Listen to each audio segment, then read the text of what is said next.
Nobody, and I mean nobody, expected Candace Owens to go this far. Not his critics, not his fans, not the political circles that have protected Charlie Kirk for years, not even the people closest to him inside his own ecosystem. Because when Candace pressed post last night and dropped a message hinting at DNA testing, the internet didn't just react, it exploded. At first, people thought she was joking, maybe being sarcastic, maybe teasing another political rant. But the moment her words hit the screen, the moment she typed the phrase, "You all need to ask Charlie why he panicked over a DNA testing request," everything changed. The comments froze. Screenshots flooded group chats. Influencer pages went silent. And whispers turned into panic. Because DNA testing on Charlie Kirk, coming from Candace, this wasn't shade. This wasn't gossip. This wasn't a clapback. This was war. A war Candace had been holding back for months. A war she never wanted to fight, until he forced her hand. According to multiple insiders, the drama started long before Candace's explosive leak. It began quietly, behind closed doors, with a private situation that Charlie allegedly tried to keep hidden. A situation involving a DNA test that someone, not Candace, demanded from him after a personal dispute that insiders swear was deeply embarrassing and emotionally devastating. At the time, no one outside the circle knew what was happening. Charlie disappeared for a few days. His staff acted strangely. Meetings were postponed, interviews were canceled, and one unnamed individual made a cryptic post saying, "Truth always surfaces." Nobody connected the dots back then. But Candace did. And now she's done staying quiet. People close to her say she sat on this information for weeks, debating whether to say it, worried about the consequences, torn between protecting someone's privacy and exposing a cover-up that she has privately called dangerous, misleading, and manipulative. But last night, something snapped. In a late-night message, Candace dropped what may be the single most shocking line of her entire career. Charlie knows the DNA results, and so do I. That was it.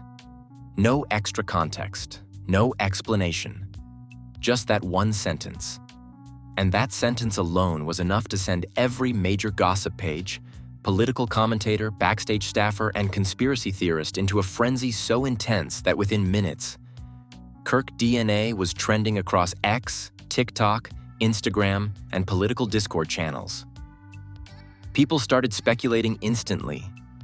Was the test about a family dispute? Was it related to a child? Was it about a relative he never acknowledged? Was someone accusing Charlie of a secret connection? Was there a hidden scandal in his personal life? Why did Candace know the results? Why did Charlie allegedly panic? And who demanded the test in the first place? Every theory grew darker than the last. And then came the real shock. The detail Candace hinted at but didn't fully say. According to an insider who contacted a political gossip page, the DNA test wasn't just a personal matter. It wasn't just drama. It wasn't just some family tension. It was allegedly tied to a much larger issue, one that could affect Charlie's public image, his credibility, and even his political alliances. Because the person connected to the DNA test is someone Charlie's camp never wanted connected to him publicly. Someone whose involvement could set off a scandal that would eclipse anything he's faced before. The insider said something chilling. If the public knew what the DNA test proved, the internet would never stop talking. And Candace? She knows. She's seen the receipts. She's hinting that she's ready to tell everything. But the most terrifying part? Candace claims she didn't go looking for this truth. The truth came looking for her. And the more she uncovered, the more she realized. Charlie wasn't just hiding a DNA result. He was hiding the reason the test was demanded. And that reason is where this story takes a turn nobody saw coming. Long before DNA tests, late-night leaks, and cryptic messages ever hit the internet. The tension between Candace Owens and Charlie Kirk was already simmering like a pot left on high heat with no one watching. Their friendship was never simple. Their alliance was never perfect. Their chemistry on camera masked a reality behind the scenes that insiders now say was strained, unpredictable, and filled with unresolved issues that were bound to erupt eventually. And the DNA scandal? That wasn't the beginning. It was the final domino in a chain reaction that started years earlier. Candace and Charlie were, at one time, the chosen duo. The polished faces of a movement, united in message and strategy. But privately, they clashed constantly. Candace's fire versus Charlie's control. Candace's emotional honesty versus Charlie's cold political calculation. Candace wanted authenticity. Charlie wanted narrative. Candace liked confronting the truth. Charlie liked managing it. Insiders say their arguments could get so heated that staff would literally leave the room and wait in hallways until the storm was over. But despite the tension, they needed each other. Candace needed Charlie's infrastructure. Charlie needed Candace's influence. And the public needed the illusion of unity. So both of them kept secrets. Both of them built walls. Both of them learned how to play nice. Until someone entered Charlie's personal life. Someone who didn't care about alliances, optics, or reputations. Someone who would eventually trigger the DNA war that shattered everything. According to two former tpusa staffers, the roots of the DNA scandal go back almost a year when a sudden conflict occurred involving Charlie and a person nobody expected to cause trouble. A person tied to him in a way staff described as sensitive, complicated, and emotionally volatile. At the time, most people ignored it because Charlie quietly suppressed the situation. But Candace didn't. She sensed something deeper. She always does. One staffer recalls a private moment during an event in Phoenix. Charlie was unusually distant, pacing back and forth backstage while his phone buzzed repeatedly. Candace was scheduled to speak with him on a panel, but Charlie kept stepping away, ignoring producers, ignoring time cues, ignoring everything. When Candace finally approached him, she reportedly said, "What is wrong with you? Who is blowing up your phone?" Charlie snapped back, "Nobody, don't worry about it." Candace didn't believe him then, and she definitely didn't believe him later. A few days after that event, the first whispers appeared. Someone close to Charlie, someone he trusted, had confronted him about a personal matter. Something emotional, something shocking, something that reportedly caused Charlie to freeze up and shut down. And within that confrontation, a bomb was dropped. A request for a DNA test. Nobody knew why. Nobody knew what started the dispute. Nobody knew who demanded it. But everyone close to Charlie knew how he reacted. He panicked. He canceled 3 meetings. He avoided calls. He instructed staff not to bring up anything personal. And most importantly, he stopped talking to Candace for weeks. That was the first crack between them. But Candace didn't push. She waited. And then, the results came back. According to the insider who leaked the first clue to Candace, the DNA test didn't give the answer Charlie expected. In fact, it delivered a result that insiders called earth-shattering and emotionally dismantling. A result that created tension between Charlie and someone very close to him. Tension so severe that it nearly broke their relationship entirely. But Charlie didn't want anyone to know. So he did what he always does. He controlled the narrative. He told staff it was nothing. He told friends it was misunderstandings. He told donors it was lies. He told people he trusted that everything was handled. Except it wasn't handled. Behind the scenes, things were unraveling. The person who demanded the DNA test didn't drop it. They didn't accept Charlie's explanation. They didn't forgive easily. They wanted answers. And they wanted Charlie held accountable for something he never imagined would surface. And this is exactly when Candace re-entered the picture. Because while Charlie was scrambling to cover the fallout, one single mistake changed everything. He confided in the wrong person about the DNA drama. A person who had access to Candace. A person who wasn't loyal to him. A person who passed the information forward. And suddenly, Candace knew. She didn't have the full story yet. She didn't know the reason for the DNA test. She didn't know the person involved. She didn't know the context. But she knew Charlie was hiding something. Something massive. Something humiliating. Something he was terrified to let the world see. And for a while, Candace stayed out of it. She didn't mention it. She didn't hint about it. She didn't ask questions. Instead, she watched Charlie fall deeper into paranoia. He froze at random moments during meetings. He kept checking his phone. He grew aggressive when staff asked innocent questions. He erased old messages. He argued with someone late at night. Staff heard him shouting through the walls. He once threw his phone across a room during a heated call. Candace knew exactly what this behavior meant. Charlie wasn't lying to the public. He was lying to himself. He thought the DNA dispute was contained. He thought it would never reach anyone else. He thought he could bury the truth under politics and influence. But then something happened that forced Candace to speak. Something that crossed a line even she couldn't ignore. The person who demanded the DNA test made contact with Candace privately and revealed the first terrifying piece of the puzzle. And the moment Candace heard the truth, the real reason for the DNA test, she realized Charlie wasn't being targeted. He was being exposed, and that exposure was going to shatter him. Because the DNA test wasn't about biology. It wasn't about paternity. It wasn't about ancestry. It was about something darker. Something personal. Something that threatened Charlie's entire public image. And Candace wasn't going to let him spin the story. Not this time. Everything reached the breaking point the moment Candace received the message that Charlie never wanted her to see. The message didn't come from a troll, a staffer, a political enemy, or a journalist. It came from the one person Charlie thought would stay silent forever.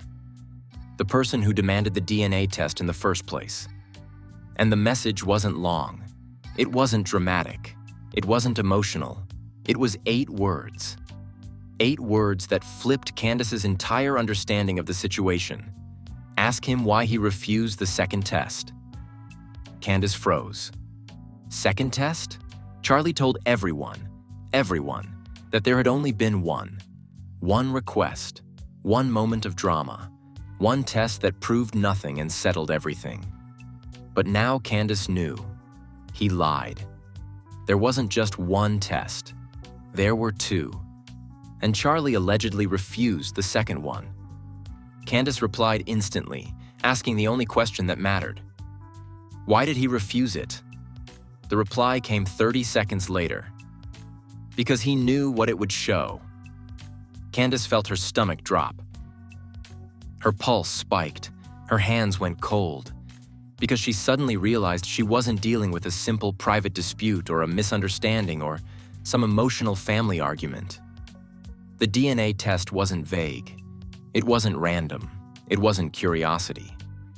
The DNA test was a challenge, a confrontation, a demand for proof tied to something Charlie allegedly did or denied in the past. And the person demanding it, they weren't backing down. Now Candace needed the truth.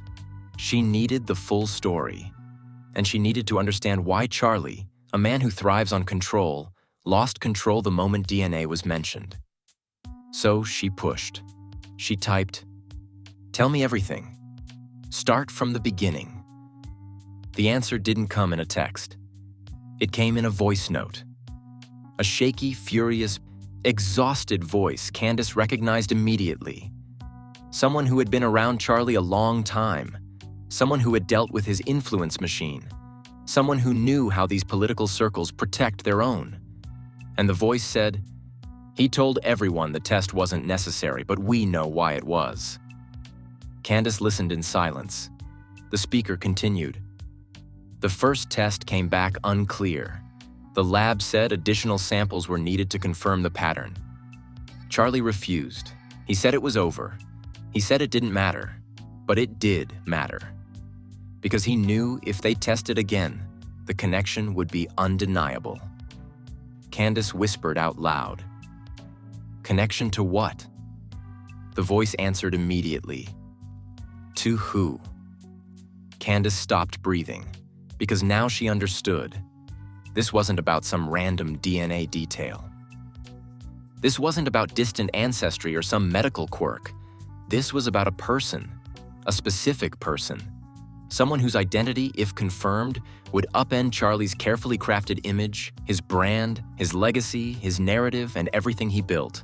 And the voice note kept going. He didn't want the second test because it would prove the person confronting him was telling the truth.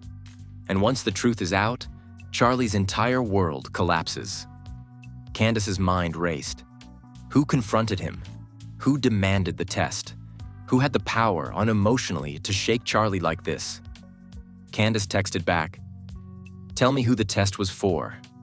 The reply came instantly. "You already know." Candace blinked, shocked, confused, suddenly terrified, because there had only been one person Candace suspected from the start. One person whose involvement would be too explosive to even imagine.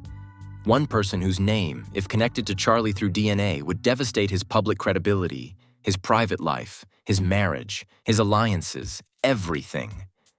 And that person had a reason, a deep personal reason, to demand a DNA test. But before Candace could respond, another message came through. "Let me show you something." She received a screenshot, a cropped image of a lab report, half redacted, time-stamped, dated months before the scandal ever surfaced, and printed clearly at the top. Sample 1 does not conclusively exclude relatedness. Not exclude relatedness. Meaning, the first test did not rule out a connection. The first test left the door open. The first test indicated there might be a biological link. And that was why Charlie refused the second one. Because the second test wouldn't leave the door open. It would slam it shut, one way or another. Candace stared at the report, horror crawling through her chest. Then the voice note continued. "He told people it was a malicious accusation. He told people he was being framed. He told me, this will ruin everything. But if he was so innocent, why refuse the second test?" Candace didn't answer. She didn't need to. She already knew why. People only refuse DNA tests for one reason. Because they fear the truth. Then came the twist nobody, not Candace, not Erica, not even Charlie's closest insiders, expected. A new message popped up. There's more. He didn't refuse the second test alone. Someone advised him to refuse it. Candace stiffened. Someone advised him? Who?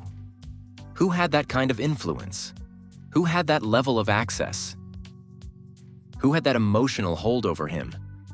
Candace typed, "Who told him not to take it?" This time, the response was instant. The same woman he's been protecting this entire time. Candace nearly dropped her phone. Her? The same woman involved in the foreign surveillance drama? The same woman behind the whispering? The same woman whose name begins with E? The same woman tied to Charlie's emotional instability? It was too much, too connected, too messy, too real. Because now everything merged. The foreign surveillance scandal, the secret communication, the emotional manipulation, the sudden panic, the DNA test. All of it led back to E, and Candace realized the most horrifying part. E wasn't just involved. E wasn't just manipulating him. E wasn't just whispering in his ear. E allegedly convinced Charlie to hide the DNA results. The voice message ended with the final blow. She told him, "If this gets out, we're both finished." Both. Finished, meaning the truth about the DNA isn't just dangerous to Charlie. It's dangerous to her, too. Candace sat still, silent, processing everything at once. Charlie, E, the DNA test, the foreign contact, the panic, the secrecy. This wasn't a coincidence. This wasn't two scandals. This was one story, and the person at the center of all of it is about to be exposed. But the identity of the person who demanded the DNA test, the person at the heart of this emotional bomb, the person the test was actually about, that name hasn't been said yet. But it's coming. And when it drops, the internet will never recover. The deeper Candace dug, the darker the truth became. She thought she already understood the DNA scandal. She thought this was just a private mess Charlie buried so deeply that nobody outside his inner circle would ever discover it. But she was wrong. Horribly wrong. Because the moment she prepared to expose the truth, a message came through that didn't just add details. It detonated the entire landscape around her. It came from a number she didn't recognize. No name, no profile photo, no shared history. Just a message bubble sitting at the top of her screen, glowing like a warning light. You need to understand why the DNA test was demanded. Candace's heart dropped into her stomach. This wasn't the same person who had been messaging her before. This wasn't the requester. This wasn't E. This wasn't an insider. This was someone else. Someone watching everything from the shadows. Someone terrified. Someone who needed Candace to know the part of the story Charlie had been hiding even from the people closest to him. Candace replied, "Then tell me. I'm listening." The response came instantly. It wasn't about proving Charlie is related to someone. It was about proving he isn't. Candace froze mid-breath. Her fingers hovered over the phone screen but didn't move. Because that sentence, that shift, changed everything. This wasn't a story about claiming someone. This was a story about denying someone. She typed, "Who?" The reply came back in a voice note, quieter than the others. Scared, like someone whispering in a locked room. The DNA test was meant to show whether Charlie was lying about a child. Candace shut her eyes. A child. A child Charlie allegedly denied knowing. A child connected to someone he swore he had no involvement with. A child whose mother demanded proof and got chaos in return. Candace's pulse hammered in her ears. She replayed the voice note 3 times. Each time, her stomach twisted harder. The voice continued in a second recording. The first test didn't give a clear yes or no. That's why she demanded a second one. But E stopped him. E told him not to take it. E told him the results would ruin his life. Candace felt her face heat with shock. What did E have to do with this? Why was she advising Charlie not to take a DNA test about another woman's child? What personal stake did she have? And why was she so desperate to keep Charlie from confirming the truth? Another message arrived. Candace, the requester was a woman Charlie was connected to years ago. Someone the public doesn't know well, someone he thought would stay silent. Candace typed, "He thought wrong." The stranger replied, "Very wrong. She's not just angry. She's done protecting him." Candace tried to piece it all together. A woman from Charlie's past confronts him, claims there's a child, demands a DNA test. The first test is unclear. The lab wants a second. Charlie refuses, not because he's certain he's not the father, but because he's terrified the second test will prove he is. And then, like a lightning bolt through the center of the story, another realization hits Candace. If Charlie truly believed he was innocent, he would have begged for the second test. He would have demanded it. He would have run to the lab himself. But he didn't. He refused. Because refusal is protection. Refusal is panic. Refusal is guilt. Candace's phone buzzed again. This time, it wasn't a message. It was a file, a screenshot. She tapped it. and the image that popped up nearly made her drop the phone. It was a photo of the little girl. Blonde hair, wide eyes, 3 years old, maybe 4, and staring at her with the same distinctive feature Charlie has. A feature that can't be faked. A feature that runs in his family. A feature that made Candace whisper, "No way, no way, oh God, it's real." Her hands shook. Another message arrived. This is why he refused the second test. He saw her, he knows. Candace stared at the little girl. Then she stared at Charlie's old photos. Then the little girl again. The resemblance was there.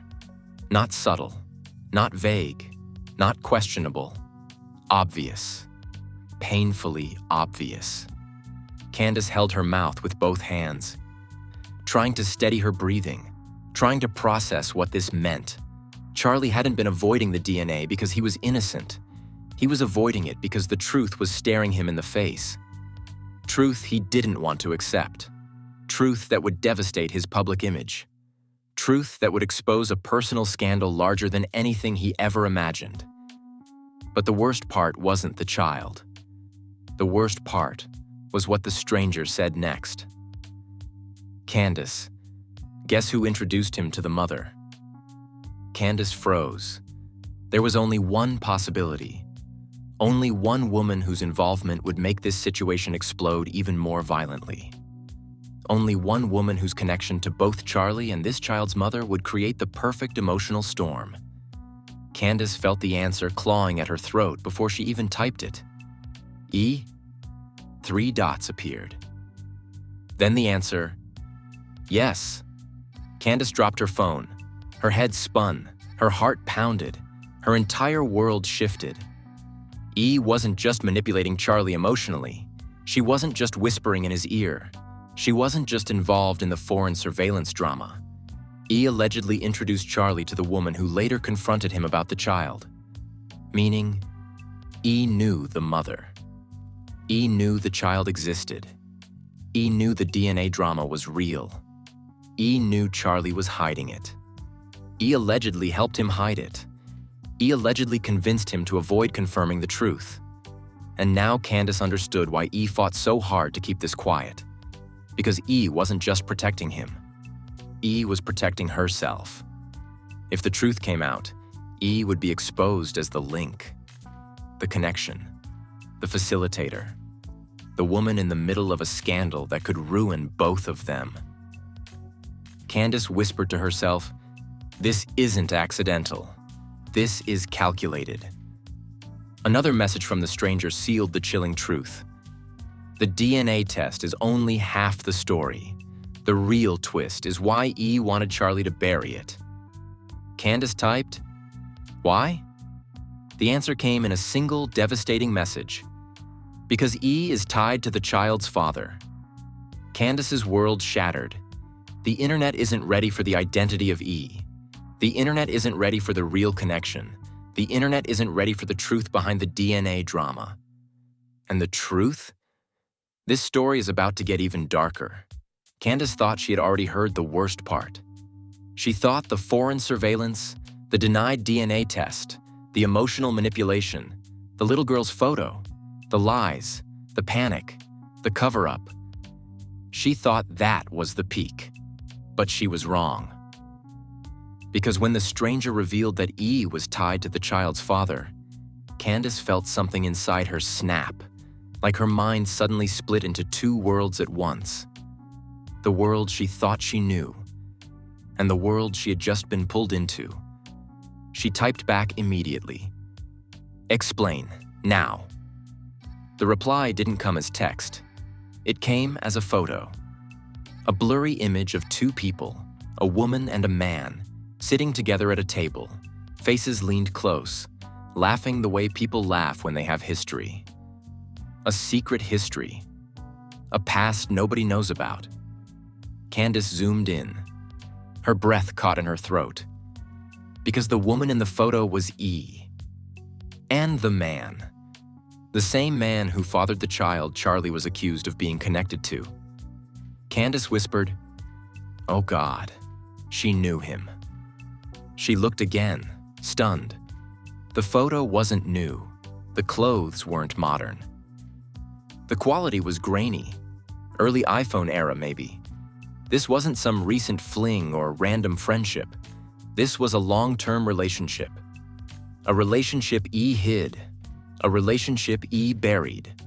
A relationship E never told Charlie about. And suddenly, everything made sense. E introduced Charlie to the mother because she knew the mother, because she knew the father, because she had been connected to both long before Charlie ever walked into the picture. Candace typed, "How long were they together?" The answer hit like a punch. On and off for 9 years. 9 years, nearly a decade. A history so deep that E would do anything, to keep it from surfacing. Candace felt her entire worldview twist into knots. Now it made sense why E wanted to silence the mother. Now it made sense why E pushed Charlie to hide the DNA results. Now it made sense why E was terrified of the second test. Now it made sense why E was constantly whispering in Charlie's ear. Now it made sense why Charlie refused to cut her off no matter what anyone said. She wasn't just someone Charlie trusted. She was someone who held his secrets, while hiding her own. Candace wrote, "Why would she introduce Charlie to someone connected to her ex?" The stranger answered with a voice note, angry, sharp, raw, because E needed someone else to take the fall. Candace sat upright. Take the fall? For what? The stranger continued, "The mother wasn't supposed to come back. She wasn't supposed to talk. She definitely wasn't supposed to demand a DNA test." Candace stared in silence. The next voice note came fast. E thought Charlie would deny everything, do one test, move on, and she would be protected. But the mother didn't want Charlie. She didn't want money. She didn't want drama. She wanted the father, E's ex, to step up, and Charlie was just collateral. Candace felt her blood go cold. Charlie wasn't the target. Charlie was the shield, a convenient distraction, a public figure whose panic would swallow the scandal whole. But then the twist hit even harder. The twist that took this story from scandal to catastrophe. Candace asked, "Why did Charlie refuse the second test?" The stranger replied with 4 words, "Because E begged him." Candace blinked. E begged him? Begged him to refuse a test that would clear his name? Begged him to avoid proof? Begged him to bury the truth? Why? The answer came in a final message. Because the second test would not only clear Charlie, it would expose her ex. Now Candace understood the entire horror. If Charlie took the test again and proved he was not the father, the mother would be forced to go after the real father. And the real father was E's former partner. A man tied to E in ways nobody knew. A man E has been hiding from her public life for years. E wasn't protecting Charlie.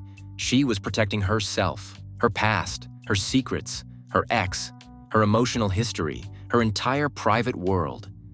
And if that truth came out, E would lose everything: her position, her influence, her access, her reputation, her identity. Candace whispered, "This is why she stayed so close to him." Suddenly, the foreign surveillance scandal made sense, too. E wasn't just randomly talking to someone overseas. E wasn't just panicking. E wasn't just whispering. The foreign individual flagged in the monitoring report? It wasn't a political figure. It wasn't a donor. It wasn't a strategist. It was E's ex, the father of the child. The same man the mother has been trying to track down. The pieces snapped together like bones breaking. E wasn't manipulating Charlie for power. She was manipulating him for cover. She used Charlie's number to contact her ex. Foreign agencies flagged it. Charlie became the distraction. Candace was dragged in as collateral. The DNA test was supposed to redirect the blame. And the real father remained hidden. Candace stared at her phone, stunned, silent. Then her screen lit again. A message from the mother. The first message she ever sent Candace directly. It said, "I'm ready to speak publicly, but I need to know. Will you protect me when I do?" Candace didn't respond. Not yet. She knew what the next chapter would bring. If the mother speaks, the internet will finally know who E really is, who the X is, why E hid him, why Charlie protected her, why the DNA test was buried, why the foreign agency was involved, why Candace received threats, why the little girl looks exactly the way she does. And the final question? Will Charlie survive the truth? Candace typed one sentence back. "Send me everything." The mother replied, "I already have." Candace opened the file. Her face went pale. And that is where this chapter ends. Because what Candace saw inside that file will destroy someone permanently. Before you scroll away, before you click out, before you let this moment pass like just another scandal on your feed, you need to stop and understand exactly what you're standing in the middle of right now. This isn't a minor rumor. This isn't political gossip. This isn't one influencer exposing another for clout. What Candace just uncovered, what the mother just sent, what E has been hiding for years, is the kind of truth that destroys entire networks, breaks alliances, and flips public narratives upside down. Because if the documents inside that file are real, if the photos, messages, traveling records, late-night call logs, and foreign-linked exchanges match up, if the statements line up with the hidden DNA report, then Charlie Kirk isn't dealing with a PR issue. He's dealing with a revelation that could take down his entire personal world. And let's be clear, this story isn't over. Not even close. What Candace saw tonight is only the beginning. There are still unanswered questions that you need to weigh in on right now. Do you think Charlie knew the truth all along? Was he really protecting E or protecting himself? Why did E push him to bury the test? What is E's real connection to the X overseas? And why did the mother come forward now after all these years? Was this revenge, closure, a warning, or something darker that hasn't surfaced yet? Tell me your theory in the comments. Tell me who you think E really is. Tell me what you think the foreign connection means. Tell me what you believe is inside that final file Candace opened. Because once she reveals it, the internet will explode all over again. Hit that like button if this story grabbed you by the throat. Hit like if you want the receipts. Hit like if you think Charlie has been lying. Your engagement pushes this deeper into the algorithm. The deeper it goes, the faster the next chapter drops. And don't leave without subscribing. Turn on notifications, because when I tell you part 2 is going to be even darker, even messier, even more emotionally devastating than everything you've heard so far. I mean it. There are still names that haven't been exposed. There are still messages that haven't been released. There are still connections that haven't been explained. And until Candace drops what she saw in that final file, nobody is safe. Not E, not Charlie, not the X, not the mother. Not the narrative everyone believed for years. Stay locked in, stay ready. Because the next update, it won't just shock you, it will change the entire story forever.